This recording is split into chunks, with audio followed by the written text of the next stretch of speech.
అదే RTV app వార్తల్ని క్షణాల్లో చదివే అవకాశం ఉంటుంది. ఒక న్యూస్ పేపర్, ఒక టెలివిజన్ ఛానల్ మీ చేతుల్లో ఎప్పుడూ ఉంటాయి. ఈరోజు ఆలగడ్డలో గవర్నమెంట్ హాస్పిటల్లో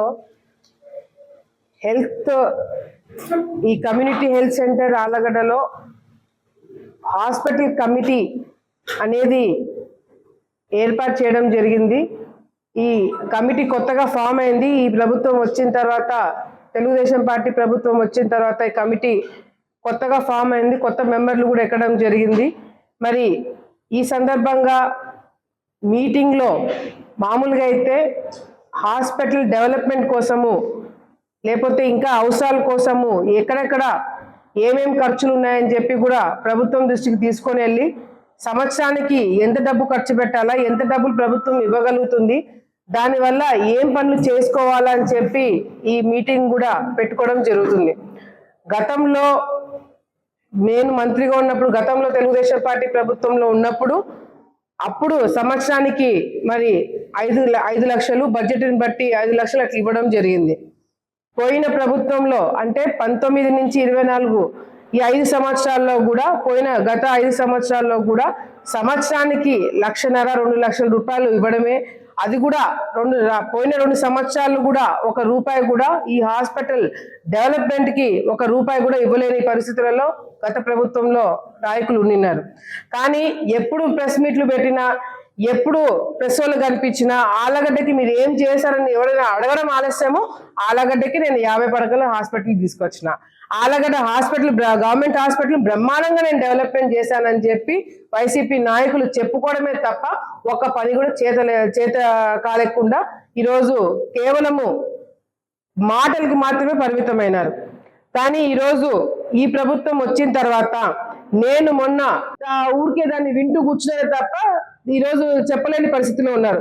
ఈరోజు నేను చెప్తున్నా, తెలుగుదేశం పార్టీ నాయకులు అందరూ కూడా ఎవరైనా వైసీపీ నాయకులు అవినీతి చేశామని మాట్లాడితే వెంటనే మీరు స్పందించాల్సిన అవసరం ఉంది. వాళ్ళ పాపాన్ని వాళ్ళు పోతారని అనుకోవడానికి లేదు. ఈరోజు వాళ్ళ పాపాలు ఈరోజు వాళ్ళు చేయడమే కాకుండా మనం చేసే మంచి పనులు కూడా అడ్డుకోవాల్సిన పరిస్థితి ఈరోజు కనపడుతుంది. ఈరోజు వీళ్ళు ఈడ కూర్చొని ఏ పని చేతగాక 5 సంవత్సరాలు ఈరోజు ఇళ్లలో కూర్చున్నారు. మేము ముఖ్యమంత్రి దగ్గరికి ఈరోజు ఎన్నిసార్లు పోయినాము, ఎంతమంది మంత్రులను కలిసినాము, ఎన్ని నిధులు తీసుకురావడానికి ప్రయత్నం చేసినాము. ఈరోజు తాగునీటి సమస్య ఎక్కడ కూడా ఉండడానికి వీలు లేకుండా ఈరోజు అన్ని జాగ్రత్తలు తీసుకోవడమే కాకుండా మంత్రులను కలిసి ఎక్కడ కూడా ఫైల్ మధ్యలో ఆగిపోకుండా అన్ని చర్యలు కూడా తీసుకొని ఈరోజు పై లెవెల్లో మేము పనులు చేసుకుంటూ కూర్చున్నాం. ఈరోజు వీళ్ళిద్దరికి ఏం పని పాట లేదు. ఒకడు బీజేపీ నుంచి వైసీపీకి వచ్చినాడు, ఇంకొకటి వైసీపీలో ఉండి ఏం చేతగాక ఇద్దరు కూడా తోడు దొంగల్లాగా కూర్చొని ఈరోజు విమర్శలు చేయడమే తప్ప ఒక పని కూడా చేయలేని పరిస్థితిలో వాళ్ళు ఉన్నారు. ఈరోజు వాళ్ళు చేయలేని పనులు మేము చేస్తున్నాం కాబట్టి ఈర్ష్యతో ఈరోజు తప్పుడు కూతలు కూస్తున్నారు. ఎక్కడ కూడా నేను చెప్తున్నాను, ఎక్కడ కూడా సామాన్య ప్రజలని బాగా అండర్లైన్ చేసుకొని రాపించుకోండి, సామాన్య ప్రజలని ఇబ్బంది పెట్టే కార్యక్రమం తెలుగుదేశం పార్టీ కావచ్చు, కార్యకర్తలు కావచ్చు, మేము కానీ చేయము. ఒకవేళ మా పేరు చెప్పుకొని ఎవరైనా అవినీతి కార్యక్రమాలు చేసినా, మా పేరు చెప్పి ఎవరైనా దౌర్జన్యాలు చేసినా అది నా వాళ్ళైనా సరే కూడా మేము ఓర్చుకోము, మేము ఊరుకోము, వాళ్ళ మీద కూడా యాక్షన్ తీసుకోవడం జరుగుతుంది. కానీ కొంతమంది అయితే ఇబ్బంది పడతారు. మేము తీసుకునే నిర్ణయాల వల్ల, అంటే ఇబ్బంది పడతారంటే మేము కట్టలు తీసుకొని కొడతామని కాదు, లేకపోతే వాళ్ళని చంపుతామని కాదు, లేకపోతే వాళ్ళని ఏదో రాజకీయంగా ఇబ్బంది పెడతామని కాదు. వాళ్ళు గత ప్రభుత్వంలో చేసిన అరాచకాలు, అవినీతి బయట పెట్టి లీగల్ గా వాళ్ళ మీద యాక్షన్ తీసుకోవడం జరుగుతుంది. ఆ విధంగా కొంతమంది ఇబ్బంది పడతారు. అది మీరు ప్రిపేర్ కాండి వైసీపీ నాయకులు. అంతేగాని వైసీపీ నాయకులు చేసిన అరాచకాల మీద మేము లీగల్ గా యాక్షన్ తీసుకోవడం వల్ల వాళ్ళు ఇబ్బంది పడతారే తప్ప సామాన్య ప్రజలు ఎక్కడ కూడా ఇబ్బంది పడకుండా చూసుకునే బాధ్యత నాది. ఎవరైనా తప్పుడు ప్రచారాలు చేసినా, ఎవరైనా పిచ్చి పిచ్చి కూతలు కూసినా మీరు దయచేసి దాన్ని నమ్మకండి.